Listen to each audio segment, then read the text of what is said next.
नमस्कार बच्चों, class 9th आपका एक बार फिर से स्वागत है हमारे इस वीडियो में। और आज का टॉपिक है साइबर सेफ्टी। आज हम जानेंगे साइबर सेफ्टी के बारे में। साइबर सेफ्टी का चैप्टर बहुत बड़ा है, इसलिए मैंने कुछ पार्ट करके आपको वीडियो बनाऊंगा और बताऊंगा। तो ये है पहला पार्ट साइबर सेफ्टी का, पार्ट 1 वीडियो है। इसमें मैं बताऊंगा cyber safety, cyber theft identity और कुछ बहुत चीज़ें हैं, और कुछ चीज़ें जो बचेंगी वो पार्ट 2 वीडियो में बनाएंगे। और अगर पार्ट 2 वीडियो से भी बचती है तो पार्ट 3 वीडियो बनाएंगे। तो आइए पहले देखते हैं। तो साइबर सेफ्टी हम यूज करते क्यों हैं? What the need of cyber safety, क्या ज़रूरत है हमारी साइबर सेफ्टी?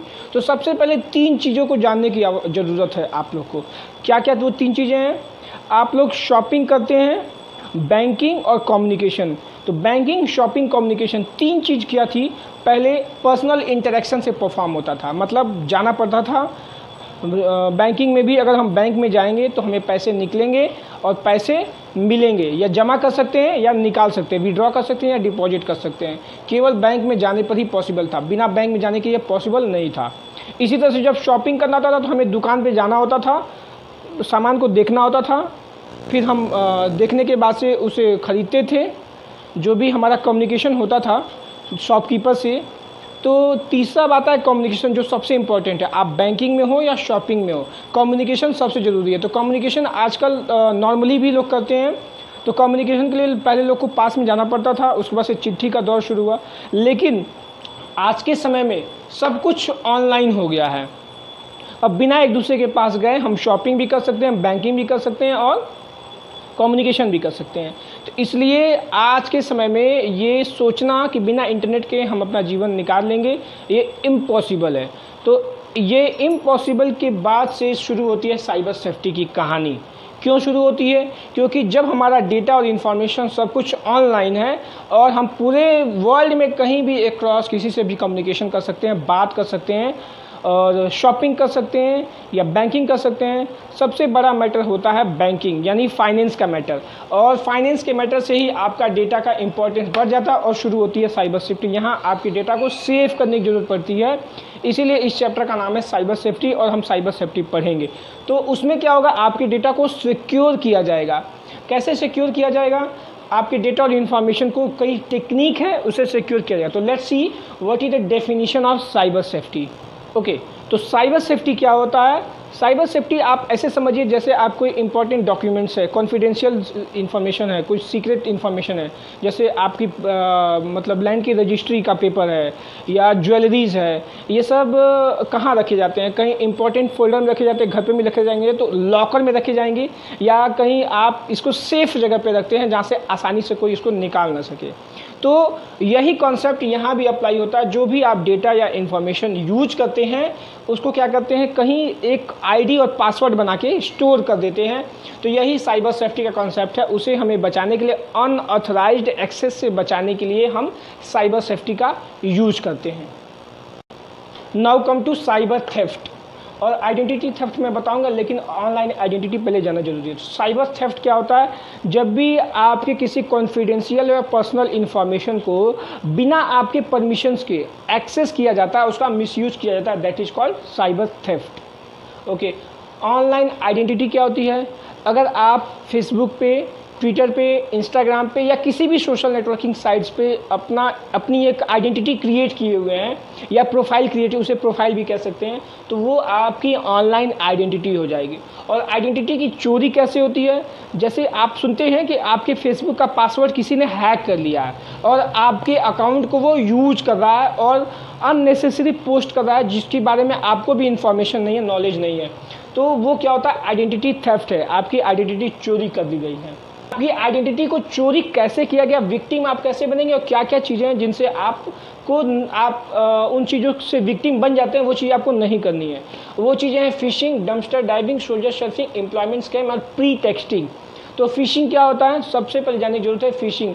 जैसे आप कोई भी ईमेल आपके पास आता है, आप उस पर क्लिक कर देते हैं, या कोई भी लिंक आता है, व्हाट्सएप पे भी बहुत से लिंक लोग शेयर करते हैं। तो लिंक शेयर करते ही आपसे डिटेल मांगना शुरू करता है। कई बार आपके पास मैसेज आता है, you have won 1 lakh rupees, you have won 1 crore rupees, click here to claim your amount. आपके अमाउंट को क्लेम करने के लिए एक लिंक भेज दिया जाता है और आपको लगता है कि आपने 1 लाख रुपए या 10 लाख रुपए या 1 करोड़ जीत गए। एक लिंक पे क्लिक कर देंगे तो क्या हो जाएगा? लेट्स सी, ट्राई करते हैं।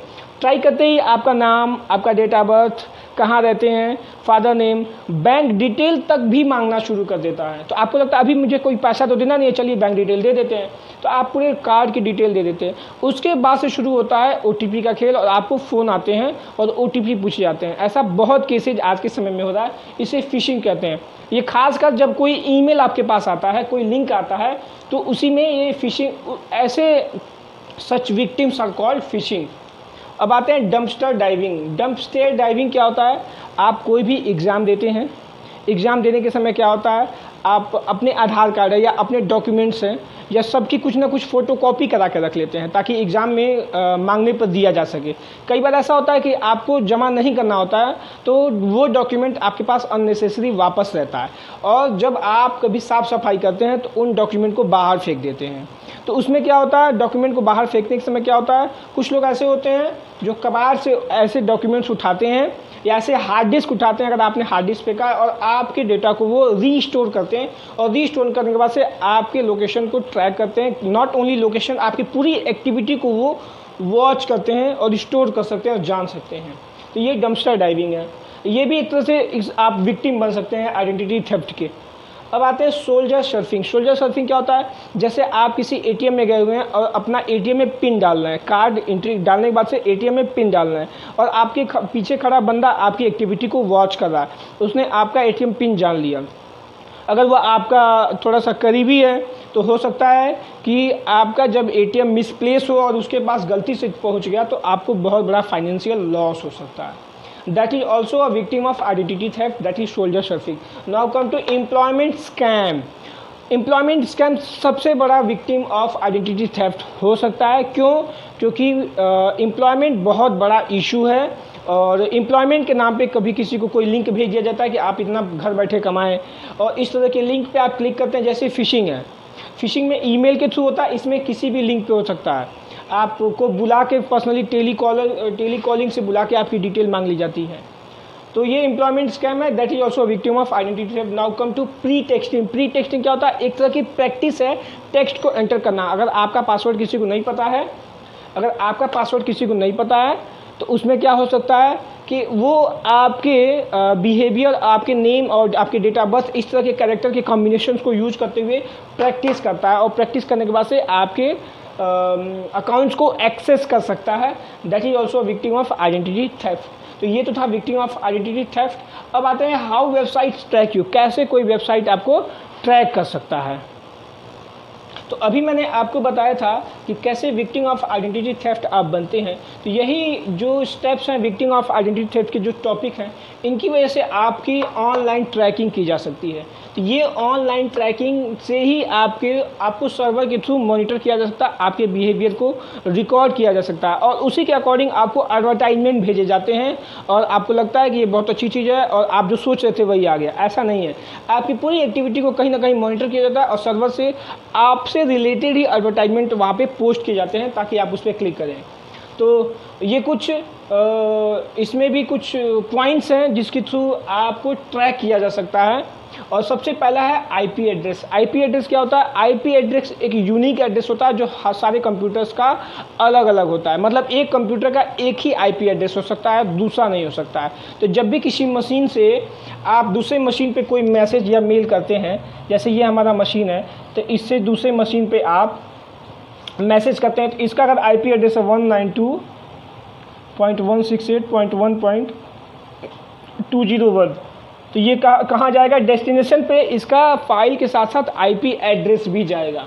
तो ये ऑनलाइन ट्रैकिंग में IP एड्रेस सबसे इम्पॉर्टेंट रोल प्ले करता है। आपके लोकेशन से लेकर आपके फाइल्स की डिटेल सब कुछ सर्वर एंड पर भेज देता है। अब आते हैं कुकीज़।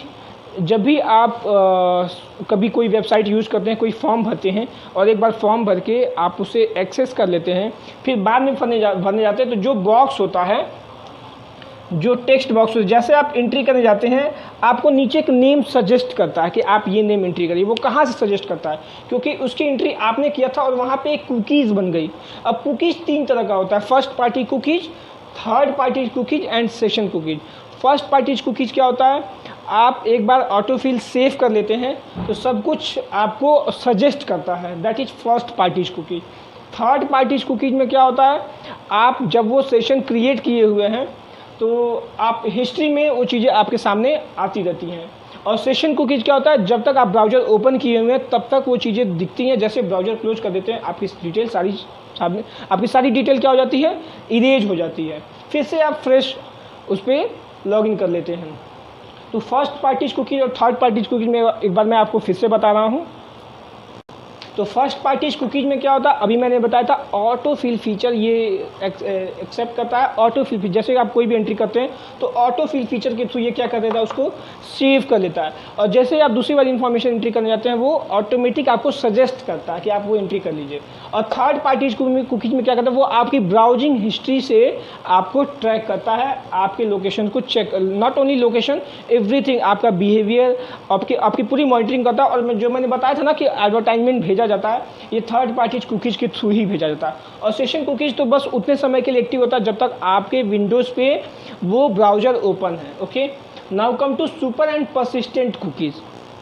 तो सुपर कुकीज़ वो कुकीज़ होता है जो आपके डिवाइस पे परमानेंटली स्टोर हो जाता है, मतलब इसको यूज़र को निकालना भी बहुत मुश्किल होता है। और सुपर कुकीज़ कैसे काम करता है, ये यूजर या जैसे ही कोई एडवर्टाइजमेंट आता है तो एडवर्टाइजमेंट बेस्ड पे ये टारगेट करता है आपको। तो यही सुपर कुकीज़ का कॉन्सेप्ट होता है। आपके मशीन पे एक बार स्टोर हो जाता है तो आपके मशीन्स के ऑपरेटिंग सिस्टम की इन्फॉर्मेशन, आपके मशीन पे जितने भी सॉफ्टवेयर इंस्टॉल्ड है उसकी इन्फॉर्मेशन, और साथ ही साथ आप जो भी टास्क परफॉर्म कर रहे हैं उसकी इन्फॉर्मेशन कहाँ भेजता है, सर्वर को भेजता है। इसीलिए इसको ऑनलाइन कुकी ट्रैकिंग कुकीज़ भी बोला जाता है। इसको क्या बोला जाता है, ट्रैकिंग कुकीज़ भी इसको बोलते हैं। ओके, अब आते हैं HTTP रेफरल पे। तो HTTP रेफरल तो ये आपके URL को भी रिकॉर्ड कर लेता है। HTTP रेफरल क्या करता है, आपके जैसे अभी कोई भी वेबसाइट की आप एंट्री करते हैं तो आप देखते होंगे HTTP सबसे पहले लिखा रहता है। ये क्या होता है, हाइपर टेक्स्ट ट्रांसफर प्रोटोकॉल होता है। तो ये क्या करता है, जो नाम होता है जैसे www.googleworld.com ये है, तो googleworld.com क्या है, ये एक तरह का IP एड्रेस होगा उस सर्वर का। उसको कौन सपोर्ट करता है, ये HTTP कर रहा है। तो ये रेफरल का काम क्या है, उस वेबसाइट्स को रिकॉर्ड करना, कितनी बार उस वेबसाइट्स को आपने वहाँ पे अपने ब्राउज़र से ओपन किया है उसे भी रिकॉर्ड करता है। कुकीज़ के साथ साथ ये पूरे आपके वेबसाइट्स के एड्रेस को भी रिकॉर्ड करता है।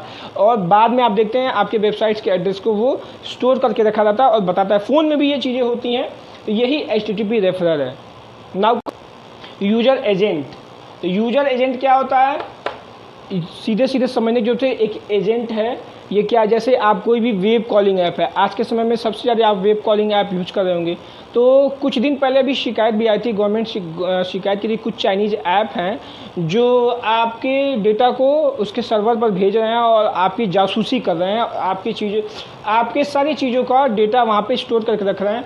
तो ये क्या है, एक तरह से साइबर अटैक था, आपके पर्सनल डेटा पे ये साइबर अटैक था। तो यही यूजर एजेंट है, वो क्या काम करता है, वीडियो कॉलिंग ऐप में जब आप एक सेशन क्रिएट कर लेते हैं तो आपसे हमेशा सब में अलाउ पूछ लेता है।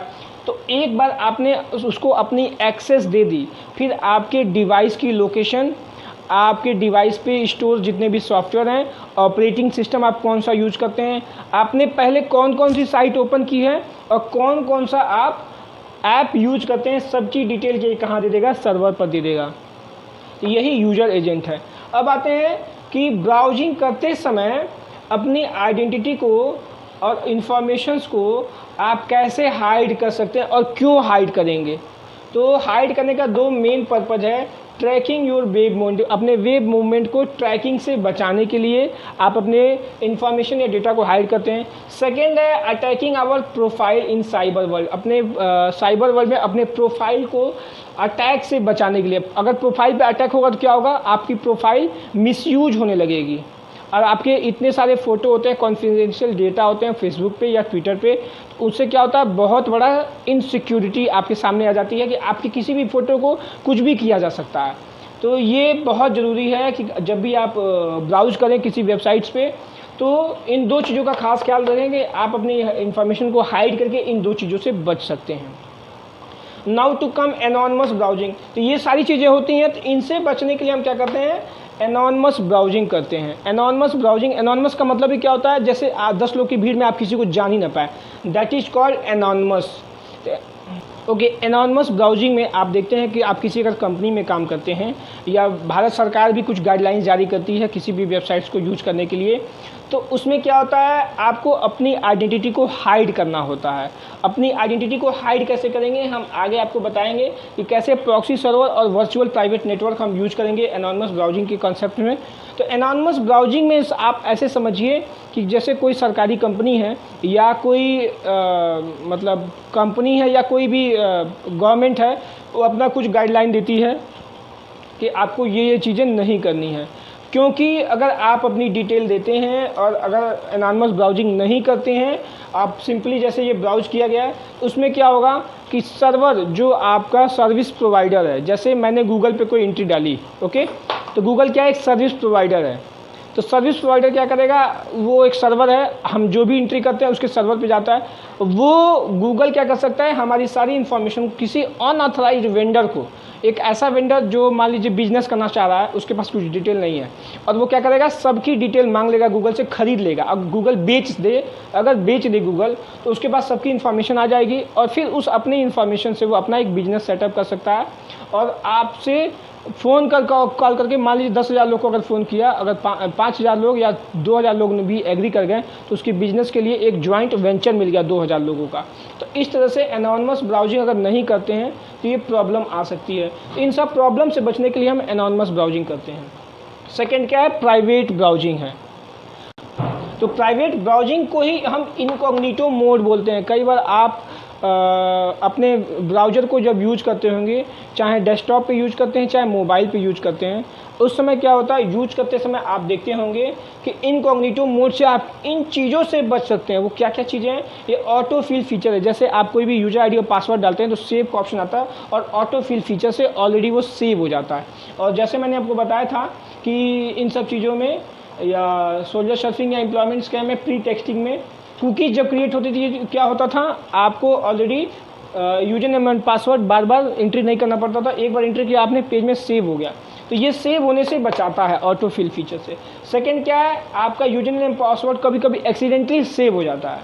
ये तो कोई भी एंट्री हो गई ऑटो फिल फीचर में, यहाँ यूजर नेम पासवर्ड को एक्सीडेंटली सेव होने से बचाता है। मान लीजिए इनकॉग्निटो मोड में आप ओपन किए हुए हैं और यूजर नेम पासवर्ड डाल दिए, तो कोई इशू नहीं है, आपका पासवर्ड यूजर नेम सेव नहीं होगा। और ब्राउजिंग हिस्ट्री ये बिल्कुल क्रिएट नहीं करता है। जैसे ही आप क्लोज कर देते हैं, सब कुछ ये ख़त्म। फिर डेटा इन कुकीज़ का भी कोई इसमें चक्कर नहीं है और आपके लोकेशन को बिल्कुल ये ट्रैक नहीं होने देता है। तो यही है प्राइवेट ब्राउजिंग। इसमें सबसे पहले हम पढ़ेंगे प्रॉक्सी सर्वर के बारे में। तो प्रॉक्सी सर्वर में होता क्या है, जैसे हमारा ये मशीन है, ओके, ये पीसी है। इस पीसी से हम क्या करते हैं, जो भी वेबसाइट्स है वो रिक्वेस्ट भेजते हैं कहाँ, फायरवॉल पे। जैसे हमें सीधे वेबसाइट एक्सेस करना है, तो वेबसाइट एक्सेस करते समय हम सीधे फायरवॉल पे भेजते हैं। फायरवॉल क्या करता है, ब्लॉक कर देता है। कुछ जो प्रॉक्सी को अलाउ करेगा बस उसी को इंटरनेट के थ्रू भेजेगा, और जिसको अलाउ नहीं करेगा उसको वहीं ब्लॉक कर देगा। ब्लॉक करने के बाद से क्या हो जाएगा, ये हमारा इंफॉर्मेशन कहाँ जाएगा, प्रॉक्सी सर्वर पर जाएगा। अब प्रॉक्सी सर्वर क्या करेगा, उसको फ़िल्टर करके वेबसाइट पे भेज देगा और वेबसाइट से सीधे हम एक्सेस करेंगे। और बीच में एक प्रॉक्सी सर्वर जो होगा, जो हमारी डिटेल को सर्वर पर जाने से रोकेगा। तो ये तो था हमारा प्रॉक्सी सर्वर का कॉन्सेप्ट, कैसे प्रॉक्सी सर्वर काम करता है। तो बच्चों, ये तो था हमारा आज का वीडियो। अगले वीडियो में मैं आपको बताऊंगा कि कैसे वीपीएन काम करता है और कैसे हम ऑनलाइन सेफ्टी और साइबर सेफ्टी के और भी फीचर्स को जानेंगे। तो इस वीडियो के लिए इतना ही। Thank you.